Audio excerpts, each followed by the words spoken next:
संविधानामध्ये गरिबी आली म्हणून आरक्षण देणं हा कायदा नाही. संविधानामध्ये आर्थिकदृष्ट्या मागासांना आरक्षण द्या, मग बाकीची सगळी खाती काय करते ती? इथलं शासनामध्ये एक 30-40 खाती, 30-40 मंत्री आहेत, म्हणजे 30-40 खाती आहेत. ती खाती तुम्हाला सगळ्यांसाठीच आहेत ना, आपल्या सगळ्यांसाठी आहेत. वेगवेगळी नियोजनं आहेत ना इथं. आरक्षण हे धोरण यासाठी आहे की ज्या लोकांच्या बाबतीमध्ये सामाजिक दुजाभाव झाला, त्या जातीत जन्माला आला म्हणून त्याला नेहमी दुय्यम वागणूक दिली, अपमानाची वागणूक दिली. अपमानाची म्हणण्यापेक्षा त्याच्या व्यवसायावरनं त्याला बोलायचं. जो सुतार असो, लोहार असो, कुंभार असो, घिसाडी असो, पारधी असो, किंवा अजून कुठला बेरड असो, बेलदार असो, वडार असो, कोणी असो, त्याला त्याच्या जातीवरनं, व्यवसायावरनं, इथल्या व्यवस्थेनं त्याचं ऐकलं नाही. इथल्या व्यवस्थेनं कधी मेन प्रक्रियेमध्ये त्याला येता आलं नाही. म्हणून इथल्या संविधानानं लोकशाही मिळाल्यानंतर आरक्षण हे सामाजिक न्याय देण्यासाठी आरक्षण आणलं.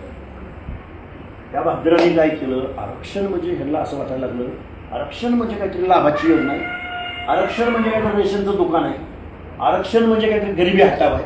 आम्ही गरीब झालो ना, आता तुम्ही आम्हाला आरक्षण द्या, आणि ह्यांना आरक्षण मिळाले मग आम्हाला का नाही, हे असं म्हणणं म्हणजे पूर्ण बारकी बारकी बघा खेळतील बघा. मला बॅटिंग दिलं तर खेळायचं नाही, हा नाही तर चालू नाही, मला खेळायला घेण्यात तरी खेळायचं नाही, तसं मी नाही, मला खेळायला. म्हणजे प्रश्न उरला काय आहे की या लोकांनी तुम्ही तुमच्या असंघटितपणाचा फायदा घेतला, तुम्ही ओबीसी म्हणून एकत्र न आल्याचा फायदा घेतला. आता प्रश्न उरलाय असा की आता नेतृत्व करायचं कुणी, आता पुढं व्हायचं कुणी, थोडक्यात मांजराच्या गळ्यात घंटा बांधायची कुणी. आता ती मांजर एवढं लुतू भरलेलं आहे, एवढं ते त्याला तिळं ते पाय तुटून पडतंय. मग त्या मांजराचं तुम्ही बसलाय बॅग घेऊन सगळे. गावातल्या 18 पगड जातीच्या लोकांना माझं सांगणं आहे, बघा ओबीसी मध्ये पण बघा नेहमी जो वर असतो तो खालच्या लाथा मारतो, तो त्याच्या खालच्या लाथा मारतो, तो त्याच्या खालच्या लाथा मारतो. पण आरक्षण म्हणजे प्रतिनिधित्व आहे, रिप्रेझेंटेशन आहे. आरक्षण म्हणजे प्रत्येक घरातला पोरगा कलेक्टर होईल आणि प्रत्येक घरातला प्रत्येक जातीतला पोरगा कलेक्टर मेंबर होईल असं नाही. किमान त्या समूहाचा एक तरी माणूस साताऱ्याच्या जिल्हा परिषदेमध्ये आला पाहिजे. किमान 5-25 वर्षातनं 10 वर्षातनं एकदा तरी त्या साताऱ्याचं जिल्हा परिषद अध्यक्षपद कधी एससीला असलं पाहिजे, कधी ओबीसीला असलं पाहिजे, कधी महिलेला असलं पाहिजे. कारण महामानव डॉक्टर बाबासाहेब आंबेडकरांनी या व्यवस्थेमधल्या सर्वात शेवटचा घटक आहे, जो सामाजिकदृष्ट्या मागास आहे, जो वंचित आहे, जो भटका आहे, ज्याच्याकडे शिक्षण पोचलं नाही, जो अजून अंगावर कपडे व्यवस्थित घालू शकत नाही, जो अजून गावात येऊन प्रशासनासमोर ताट मानानं उभं राहू शकत नाही, पोलीस स्टेशनला जाऊन आतमध्ये बसून जो अर्ज लिहून ज्या पोलिसांना माझ्यावर अन्याय झालाय, माझ्यावर अमक्यानं हाणमार केल्या, मला न्याय पाहिजे म्हणू शकत नाही, अशा लोकांना इथल्या व्यवस्थेमध्ये सन्मानानं जगता यावं, हा देश आपला आहे असं त्याला वाटावा, या व्यवस्थेमध्ये आम्ही सुद्धा ताट मानेनं आम्हाला जगता आलं पाहिजे. हे लोकशाहीचं धोरण आहे. तुम्हाला सांगितलं कोणी की आरक्षण म्हणजे गरिबी हटावचा प्रोग्राम आहे, बीपीएलचा प्रोग्राम आहे, का राशन धान्याचं दुकान आहे? आणि मग असं जर असतं तर माझ्या एससी बांधवांना देशाच्या स्वातंत्र्याच्या अगोदरपासून आरक्षण त्यांच्या घरावर सोन्याची कौलं बसली असती का नाही? बसली असती का नाही? बसली कौलं त्यांच्या घरावर. आरक्षण ही प्रतिनिधित्व आहे, रिप्रेझेंटेशन आहे. खरं तर ह्या रिप्रेझेंटेटिव्हनी, या प्रतिनिधींनी तिथं जाऊन त्यांच्या पक्षाच्या अजेंड्यावर काम करण्यापेक्षा आपल्या लोकांच्या प्रश्नावर काम करायला हवं. जसं की आत्ता आपले ओबीसीचे 9 मंत्री मंत्रिमंडळात बसलेत. कोण कॅबिनेट आहे, कोण राज्यमंत्री आहे. हे 9 मंत्री आज रोजी ओबीसीचं आरक्षण गेलेलं असताना बोलतात का? त्यांना बोलायचं म्हणलं त्यांना परवानगी आहे का? बरं, मुख्यमंत्री जरी त्याला काही नाही बोलले तरी ही पुढचा क्राऊड जो माणूस बोलल त्याची कपडे उठवतो, त्याला शिवीगाळ करतो, त्याला त्याची आयमाई काढतो. भुजबळ साहेबांनी बोलायचा प्रयत्न केला, त्यांना किती टार्गेट केलं तुम्हाला माहिती आहे. मुंडे बंधू भगिनी कुठेच बोलत नव्हते तरी त्यांना किती टार्गेट केलं माहिती आहे. मग कधी बावनकुळे साहेबांना पकडायचं, कधी मुख्यमंत्र्यांना पकडायचं.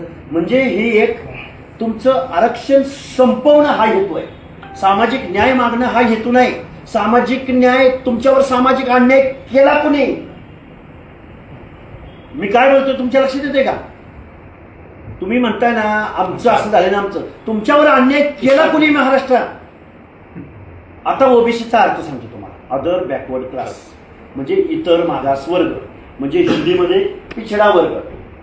हिंदीमध्ये पिछडा वर्ग. पिछडा म्हणजे काय?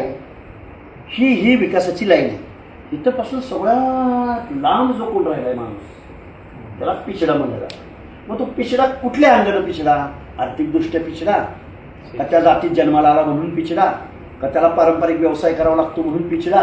त्याचं काहीतरी गणित ठरलंय ना राज्य मागासवर्ग आयोगाचं, त्याचं काहीतरी गणित ठरलंय ना सुप्रीम कोर्टाचं, त्याचं काहीतरी गणित ठरलंय ना घटनेचं. पण हे सगळं पायदळी तुडवून एका चौथी नापास माणसाच्या सांगण्यावरनं इथल्या सरकारनं आज रोजी तुमचं आरक्षण संपुष्टात आणलेलं आहे. आता कसं आणलंय ते सांगतो तुम्हाला. सातारा जिल्हा परिषद अध्यक्षपद कोणासाठी राखीव होतं? ओबीसी. झालं कोण? ओपन. ओपन. त्या निवडून कुठून आल्या होत्या? ओपन मधून का ओपन मधून? ओपन. ओपन मधून. दाखला किती वाजता काढला? 11:30 वाजता. 11:30 वाजता. आणि पद किती वाजता घेतलं? 1 वाजता. 1 वाजता. तुम्ही कधी दाखला काढायला कोण गेलता का? आता इथं तुम्ही दाखला काढायला अर्ज दिला, तुम्हाला किती दिवस लागतात दाखला मिळाला? 67 काय ते 61 पूर्वीचा कितीला पुरावा दिलाय? पुन्हा कास्ट व्हॅलिडिटीला दिलं, आपल्याला मिळते का सदस्य?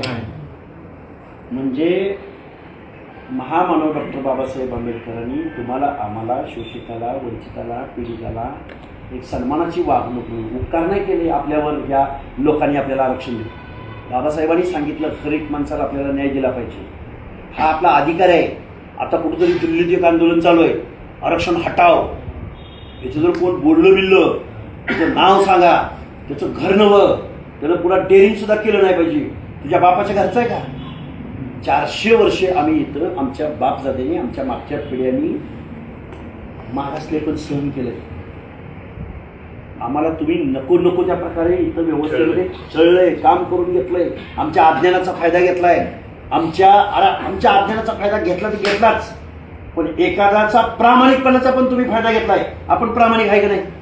आपल्या काही माणसांकडे मत मागायला गेलं तर आपल्या गडी दादा आणि बाबामध्ये किंवा राजा आणि महाराजामध्ये विभागलेला असतो. आम्ही कधीच पाच सोडले नाही. आमचं हाड बाटलं नाही. आमचं राज कोणीकडे जाईल तिकडं आम्ही. अरे लेका हो, तुम्हाला बाबासाहेब म्हणले राज्यकर्ते जमात व्हा, तुम्ही मागतकरी झाला, गुलाम झाला तुम्ही, गुलाम. आणि जे कोणी इथं पुढारी येत नाहीत वगैरे त्यांना शुभेच्छा देऊ आपण, पण तुम्हालाच फायदा होणार आहे. म्हणून आम्ही जे करतोय ना ते तुम्हालाच फायदा होणार आहे. आज म्हणजे आता आमच्या दायगोडे साहेबांनी, इंजिनियरनी सांगितलं की EWS दिले, इकॉनॉमिकल विकर शिक्षण, परत महाराष्ट्रात SCBC दिले. ते का नको आहे? तिथला शिक्षणातला त्यांचा मेरिटचा कट ऑफ कमी आहे. EWSचा बी कमी आहे, SCBCचा कमी आहे, OBCचा जास्त आहे. कारण त्यांना शिक्षण नोकरीतलं आरक्षण मुळात नकोच आहे. गावगाड्यामध्ये तुमचा एखादा झेडपी मेंबर, पंचायत मेंबर, आता अजून एक प्रश्न, अजून एक जरा उभं नांगरले आपण, जरा आडवत असं लागतो. आपल्या पण लोकांच्या मनामध्ये तो प्रकाश आला. काय झालंय, ओबीसी मध्ये मेजर ओबीसी एक आहे, मायक्रो ओबीसी. आता मेजर ओबीसीची खरी जिम्मेदारी आहे की हे आपला कट झाला, आपला वाचवला पाहिजे.